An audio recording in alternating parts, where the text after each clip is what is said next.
As a standard practice, we're not going to speak to pending congressional legislation. I will also note that in the United States of America, in our democratic system, Congress is a separate but co-equal branch of government. Let me just say broadly that when it comes to Pakistan, our most senior officials, whether it be Secretary Blinken, Assistant Secretary Liu, Ambassador Bloom, we have consistently and privately and publicly urged Pakistan to respect the rights of its people in line with its constitution and international commitments. And we urge the government of Pakistan to respect human rights and fundamental freedoms, including the freedom of expression, freedom of association, peaceful assembly, and the freedom of religion as well. Spoke about the resolution passed in the House regarding Pakistan, but please correct me if I'm wrong. State Department also raised same questions regarding the credibility of Pakistani elections held in Feb this year, and asking for the investigation of reports on massive rigging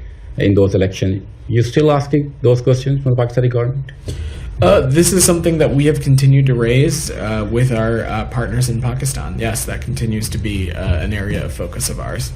So the Department of Homeland Security has identified over 400 immigrants from Central Asia and other regions as subjects of concern due to their entry into the U.S. through an ISIS-linked human smuggling network. What measures are being taken to mitigate this threat and ensure national security? So we're aware of this report, and this is something that my colleagues at the Department of Homeland Security can speak to in more detail.